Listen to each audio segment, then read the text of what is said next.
નમસ્કાર દર્શક મિત્રો, જનરપન ન્યૂઝમાં આપનું સ્વાગત છે। હું છું આપણો મિત્ર કંચન પરમાર। આવો સાંભળીએ આજના મુખ્ય સમાચાર। વિન્ડાર લિમિટેડ હાલોલ 130 જેટલા પરમેનન્ટ વર્કરો આજે ધરણા ઉપર બેઠા છે। તેમની મુખ્ય માંગ ચાર્ટર્ડ ઓફ ડિમાન્ડ કોડમાં પેન્ડિંગ ચાલી રહી છે। તેમ છતાં કંપનીના મેનેજમેન્ટ દ્વારા કેમિકલ મજદૂર પંચાયત નામના યુનિયનમાં તમામ કામદારો જોડાયેલા છે, જેમાં જે લીડરો છે રાજેશ પરમાર, દેવેન્દ્ર સહારે, દિવ્યેશ રાવરાણી, જગદીશ પટેલ અને વિક્રમ ગોહિલ, આ તમામ લીડરોને કંપની તરફથી ધાકધમકી આપવામાં આવે છે, હેરાન પરેશાન કરવામાં આવે છે અને અન્ય કામદારોને છૂટા કરી દેવાની પણ કંપની ચીમકી ઉચ્ચારી રહી છે।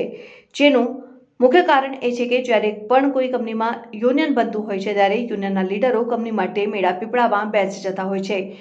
એવા અનેક કિસ્સાઓ અગાઉ બની ચૂક્યા હોવાના કારણો પણ સામે આવતા હોય છે। ત્યારે આ તમામ લીડરો કંપનીના વર્કરોના હિત માટે લડત આપે છે અને પોતાની નિષ્ઠાથી લીડરશિપ કરતા હોય છે, જેના કારણે કંપનીના મેનેજમેન્ટને હવે વર્કરોના તમામ લાભો આપવા પડે તેના માટે કંપની હવે લીડરોને દબાવી વર્કરોના લાભથી વંચિત કરવા માટે મેનેજમેન્ટનું ષડયંત્ર જોવા મળી રહ્યું હોય તેવા આક્ષેપો વિન્ડાર કંપનીના કામદારો અને લીડરો આ વિડીયોના માધ્યમથી પોતાનો સંદેશ મીડિયા સુધી પહોંચાડ્યો છે। આમ તો આપ સૌ જાણો છો કે દરેક કંપનીમાં કામદારોનું શોષણ જોવા મળતું હોય છે, પરંતુ એ શોષણના ભાગરૂપે જ્યારે કામદારો પોતાનો અવાજ બુલંદ કરવા આવે ત્યારે કંપની પોતાના અસર અંદાજમાં આવીને કામદારોને પોતાના લાભોથી વંચિત કરીને નોકરી ઉપરથી કાઢી મૂકવાના તમામ પ્રયત્નો કંપનીના મેનેજમેન્ટ તરફથી કરવામાં આવતું હોય છે।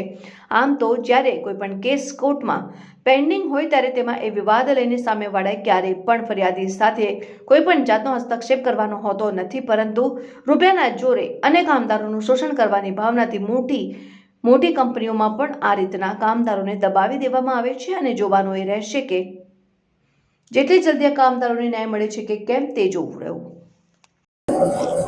અમે વિન્ડાર લિમિટેડ જે આગળ હાલોલ ખાતે આવેલી છે એના કામદારો છે। અમે 2 વર્ષ પહેલા સીએમપી યુનિયન સાથે જોડાયેલા છે અને અમારી ડિમાન્ડો કોર્ટની અંદર પેન્ડિંગ છે। છેલ્લા ઘણા સમયથી મેનેજમેન્ટ દ્વારા અમારા પર પ્રેશર કરવામાં આવતું હતું।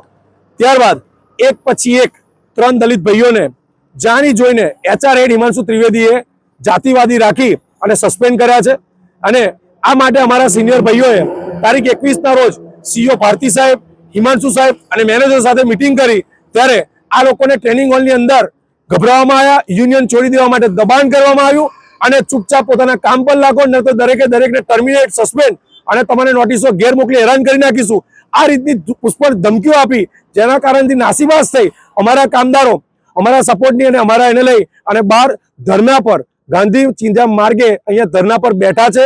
અમારી માંગો છે કે આ જાતિવાદી માનસિકતા ધરાવતા હિમાંશુ ત્રિવેદીને તત્કાલ કંપનીમાંથી બરતરફ કરવામાં આવે અને અમારા સસ્પેન્ડ કરેલા ભાઈઓ સાથે બેસી અને સમાધાન કરવામાં આવે અને અંદર આવ્યા પછી કોઈ પણ માણસને યુનિયન છોડવા માટે દબાણ ન કરવામાં આવે, આ અમારી માંગણીઓ છે।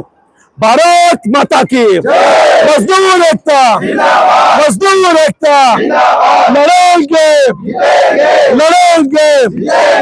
इंकलाब इंकलाब जिंदाबाद। भारत माता की वंदे वंदे। किन्नाखोरी दादागिरी किन्नाखोरी। हम हमारा हक मांगते, हम हमारा हक मांगते, हम हमारा हक मांगते। दादागिरी किन्नाखोरी किन्नाखोरी। भारत माता की वंदे वंदे।